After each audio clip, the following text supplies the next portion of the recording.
Good morning everyone, welcome back to GK today. और आज हम डिस्कस करेंगे 25 ऑफ मार्च के सबसे मोस्ट इंपॉर्टेंट करंट अफेयर्स। चलिए अपना सेशन हम स्टार्ट करते हैं। What is the name of the second anti submarine warfare shallow watercraft which was launched recently. हाल ही में जो दूसरी anti submarine warfare shallow watercraft को लॉन्च किया गया है, आपसे पूछ रहे हैं उसका नाम क्या है। इसका नाम है आईएनएस अंद्रोथ, ठीक है। और इसमें टोटल 8 शिप्स को रिलीज करना था, जिसमें से ये सेकेंड है, ठीक है। कहाँ पे लॉन्च किया गया इसको? कोलकाता में। किसने बनाया है? Garden reach ship builders and engineers ने कोलकाता में, और वहीं पे इसको लॉन्च किया गया। जो इसमें पहली शिप थी उसका क्या नाम है?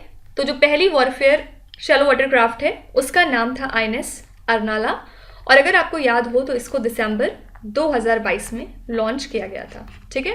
कहाँ पे लॉन्च किया गया था? चेन्नई में। तो कई सारे क्वेश्चन इस स्लाइड से बन सकते हैं।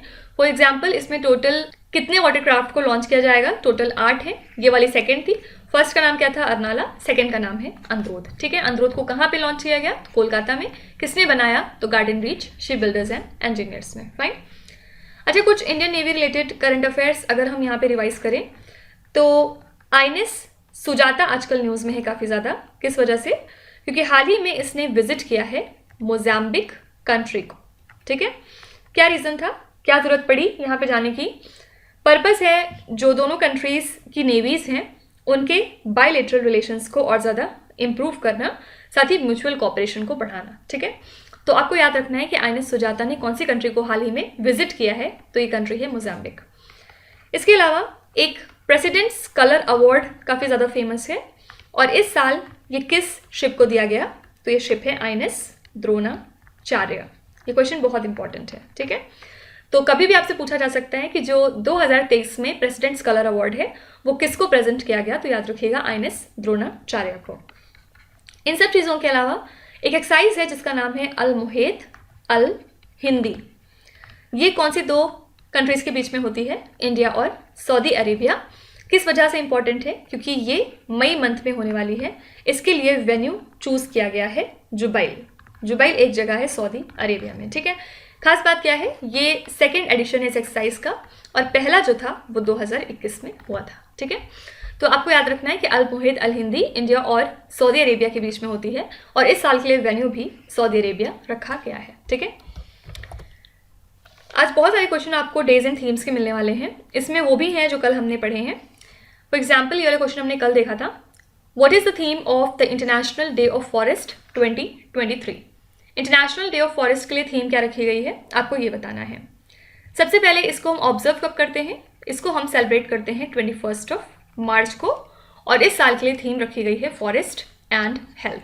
कंफ्यूज कर सकते हैं आपको क्लाइमेट चेंज, ग्लोबल वार्मिंग या कुछ भी इधर कीवर्ड रख के, लेकिन आपको याद रखना है कि इस साल की थीम है फॉरेस्ट एंड हेल्थ। इसमें बेसिकली हम इकोसिस्टम सर्विसेज को हाईलाइट करते हैं जो कि हमें फॉरेस्ट के थ्रू मिलते हैं, like purification of water and air. फिर जो फॉरेस्ट कार्बन कैप्चर करते हैं क्लाइमेट चेंज से फाइट करने के लिए। इसके अलावा जो लाइफ सेविंग मेडिसिन फॉरेस्ट हमें सप्लाई करते हैं, ये सब चीज़ों के ऊपर प्रकाश डालने के लिए, ठीक है।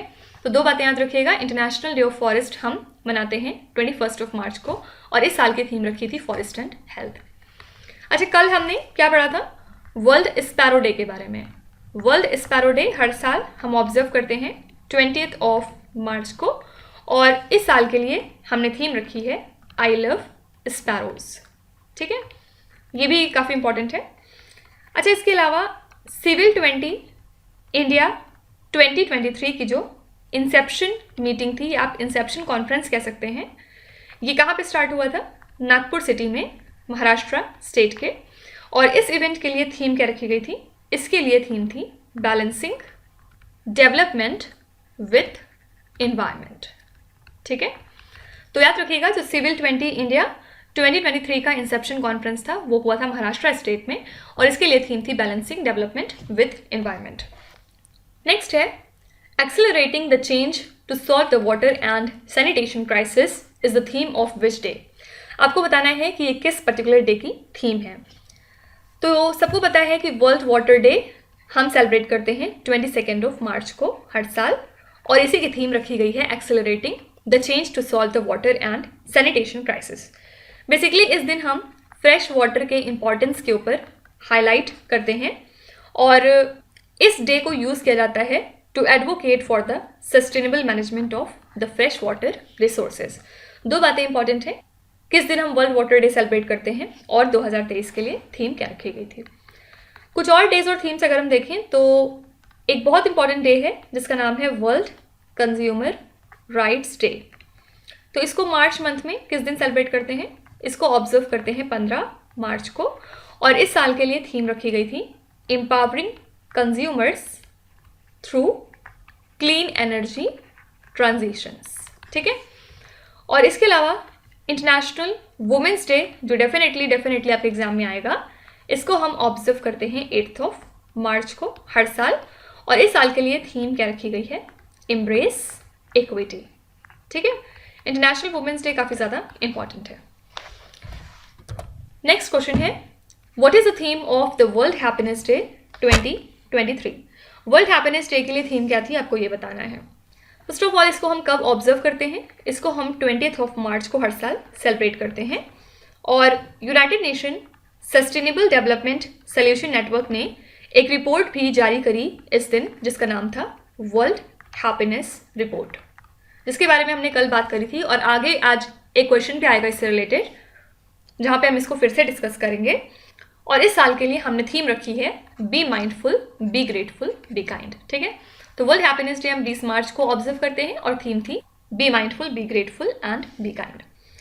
अच्छा, इसके अलावा वर्ल्ड डाउन सिंड्रोम डे हर साल ऑब्जर्व करते हैं हम 21 मार्च को। ठीक है, इस दिन ग्लोबल अवेयरनेस क्रिएट किया जाता है अबाउट द डाउन सिंड्रोम। तो बस याद रखिएगा कि वर्ल्ड डाउन सिंड्रोम डे हम 21 मार्च को ऑब्जर्व करते हैं। इसके अलावा अगर आपसे कोई पूछे कि नेशनल सेफ्टी डे कब सेलिब्रेट करते हैं हम, नेशनल सेफ्टी डे हर साल 4 मार्च को ऑब्जर्व किया जाता है। इसका एम है अवेयरनेस रेज करना about the importance of health and safety work places पे, साथ ही किस तरह से हमें एक सेफ्टी का कल्चर क्रिएट करना चाहिए अमंग द जनरल पब्लिक। ठीक है, थीम क्या है इस साल के लिए, थीम है आवर एम जीरो हार्म। देखिए यहाँ पे वही डेज एंड थीम्स हम डिस्कस करेंगे जो एग्जाम में पूछे जा सकते हैं, अदरवाइज ऐसे तो हर दिन कोई ना कोई डे हम सेलिब्रेट करते ही हैं। तो नेशनल सेफ्टी डे 4 मार्च को हम सेलिब्रेट करते हैं और थीम है इस साल के लिए आवर एम जीरो हार्म, यहाँ पे थीम होना चाहिए। नेक्स्ट क्वेश्चन है, what is the rank of India in the world happiness index 2023। आपसे पूछ रहे हैं कि वर्ल्ड हैप्पीनेस इंडेक्स में इंडिया की रैंक क्या थी। तो यूनाइटेड नेशन ने फर्स्ट ऑफ ऑल इसको रिलीज किया है और 6वीं बार लगातार Finland country top most position पे थी। ठीक है, इसमें बेसिकली जो हमारे नॉर्डिक रीजन है उन्होंने इस इंडेक्स को डोमिनेट किया है, क्योंकि फिनलैंड के बाद इसमें 2nd पोजीशन पे था डेनमार्क और 3rd पोजीशन पे था आइसलैंड। ठीक है, इंडिया की रैंक कितनी थी, इंडिया की रैंक थी 125, जबकि लास्ट ईयर ये रैंक थी 136।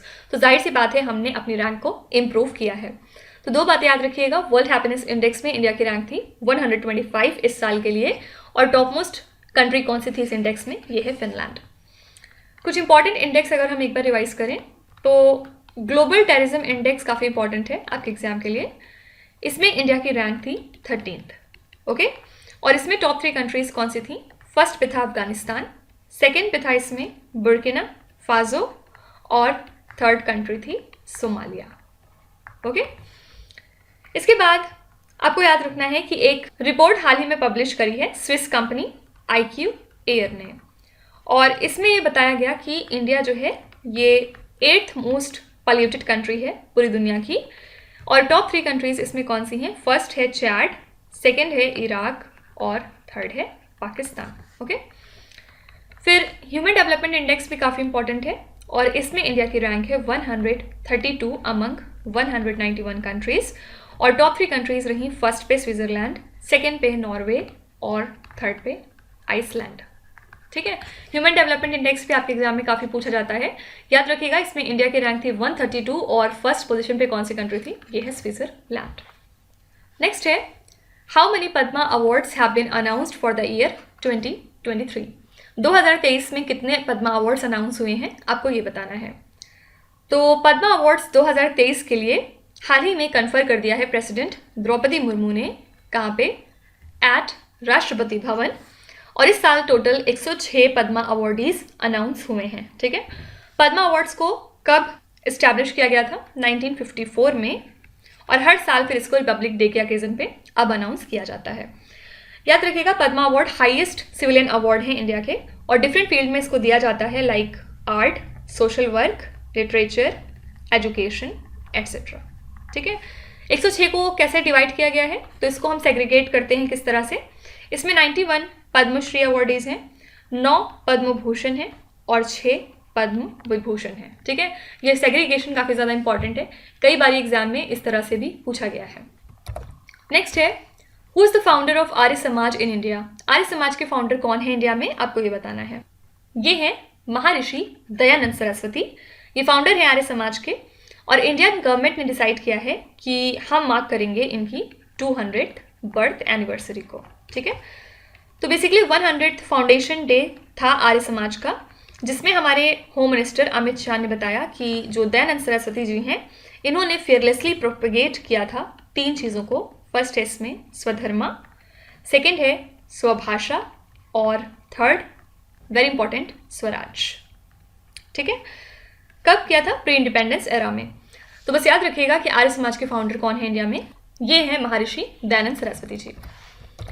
नेक्स्ट है, which state is the host of the international shooting sports federation world cup shooting championship इन 2023? आपको बताना है कि कौन सा स्टेट होस्ट है इस ISSF की वर्ल्ड कप शूटिंग चैंपियनशिप के लिए। तो ये हाल ही में इनॉग्रेट हुई है मध्य प्रदेश के भोपाल सिटी में, और लगभग 200 शूटर फ्रॉम डिफरेंट 30 कंट्रीज इस साल की चैंपियनशिप में पार्टिसिपेट कर रहे हैं। एक्चुअली पहली बार है जब ये shooting world cup new Delhi के बाहर कहीं और हो रहा है, और कहाँ पे हो रहा है? तो मध्य प्रदेश में।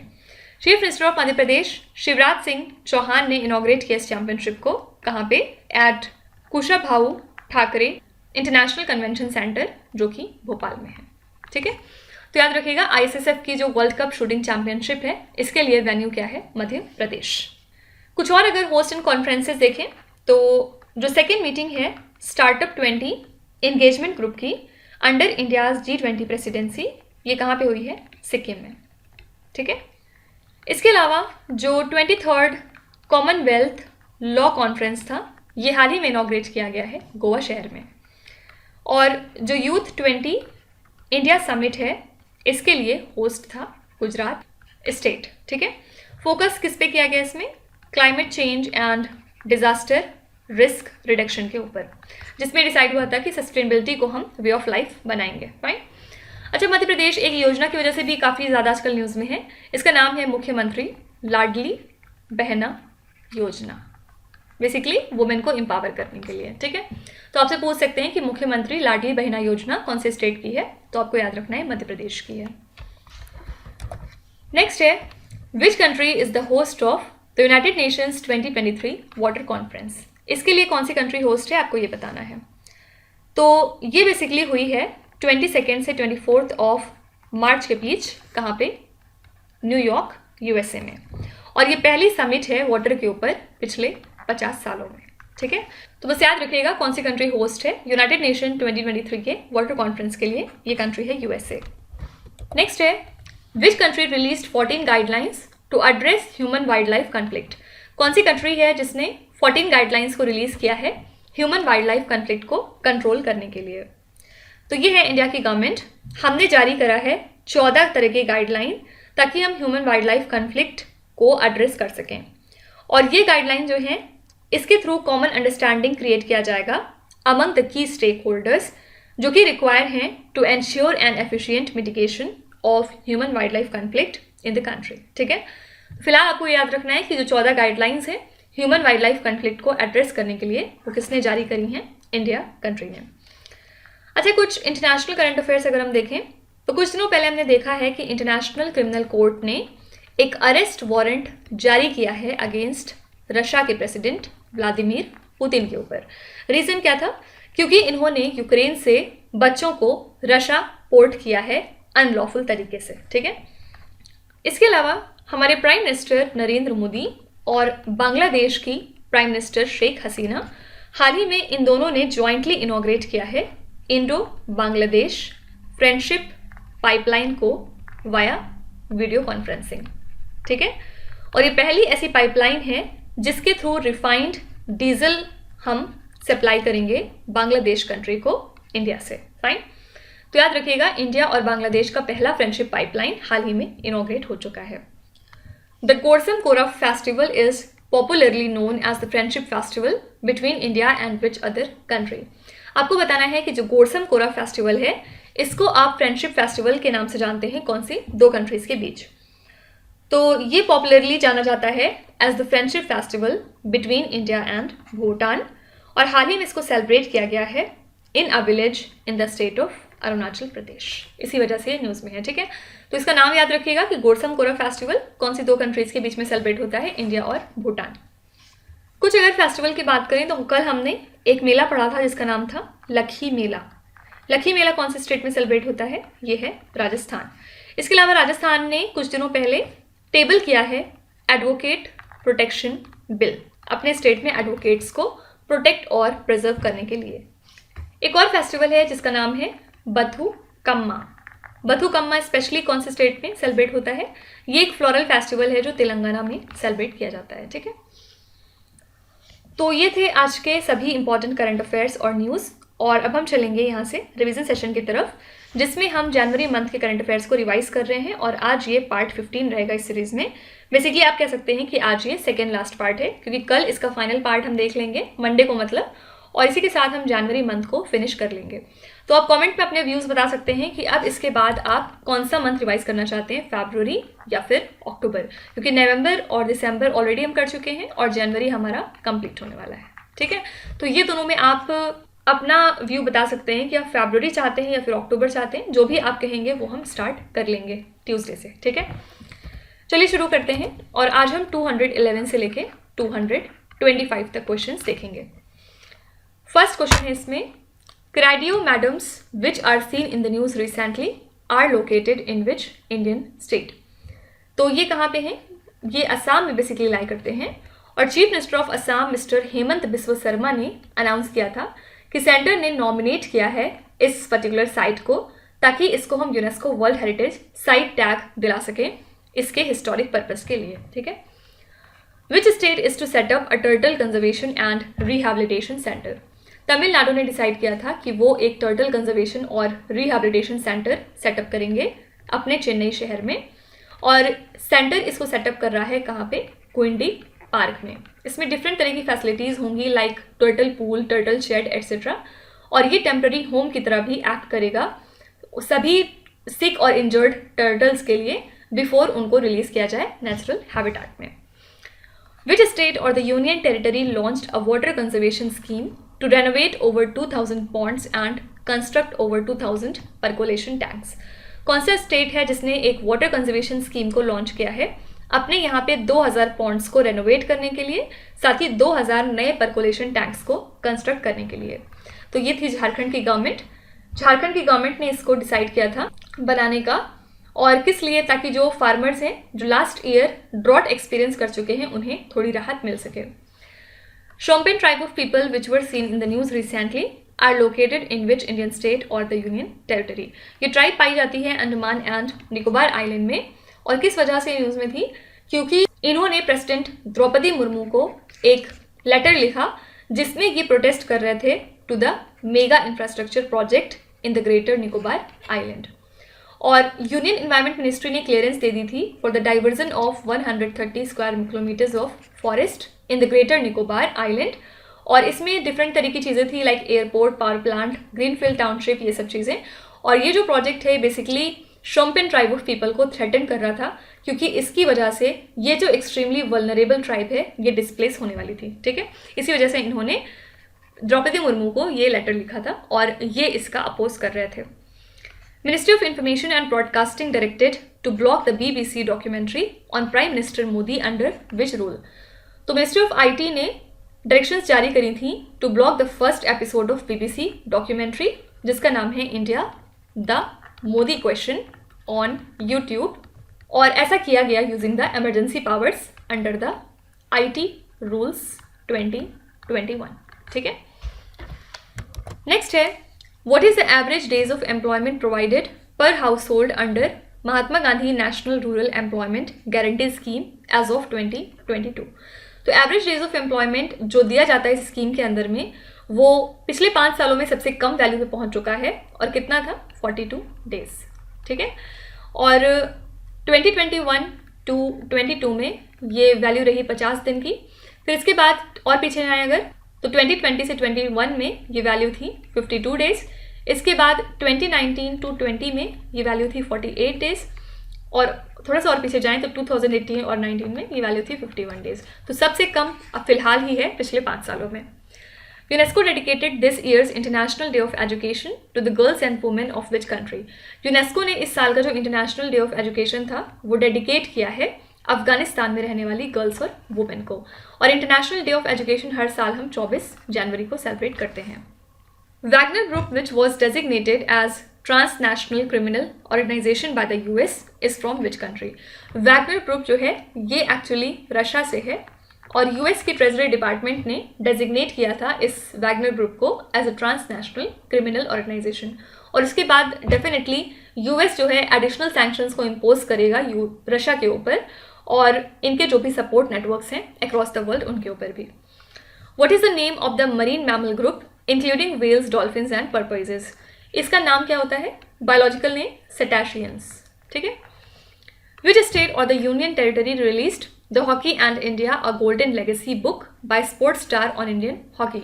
इसको जारी करी थी उड़ीसा स्टेट ने, और यहाँ के चीफ मिनिस्टर हैं मिस्टर नवीन पटनायक, जिन्होंने इस पब्लिकेशन को रिलीज किया था। नेक्स्ट है, Elena Rybakina who eliminated world number 1 Iga Swiatek in the Australian Open is from which country. Elena Rybakina basically Kazakhstan country से बिलोंग करती हैं, और ईगा स्वियातेक कौन सी कंट्री से हैं, ये पोलैंड से हैं। World Bank has appreciated which country for its transition from poorest to one of the fastest growing countries. World Bank ने कुछ दिनों पहले बांग्लादेश को प्रेज किया था कि पहले ये काफ़ी ज़्यादा पोएस्ट कंट्रीज़ में आते थे और अब ये फास्टेस्ट ग्रोइंग कंट्रीज़ में आ चुके हैं। तो बेसिकली अगर इनका हम थोड़ा सा हिस्ट्री देखें तो 1972 में ये सबसे पहले पावर्टी के स्टेटस पे थे, उसके बाद फिर धीरे धीरे 2015 में ये लोअर मिडिल इनकम कंट्री बन गए, और अब ये अपर मिडिल इनकम कंट्री बनने के रास्ते पे हैं, ठीक है। As per the finance ministry data, the Atal pension Yojana subscribers figure crossed which milestone in 2022। तो फाइनेंस मिनिस्ट्री के डेटा के मुताबिक अटल पेंशन योजना में सबसे ज़्यादा सब्सक्राइबर्स 2022 में देखे गए, जिसमें जो एनरोलमेंट नंबर था वो राइज हुआ था 36% से, ठीक है। और पहली बार इसमें 10 मिलियन का टारगेट हिट किया था, ठीक है। अटल पेंशन योजना बेसिकली एक पेंशन स्कीम है जिसमें अनऑर्गेनाइज्ड सेक्टर वर्कर्स के ऊपर फोकस किया जाता है।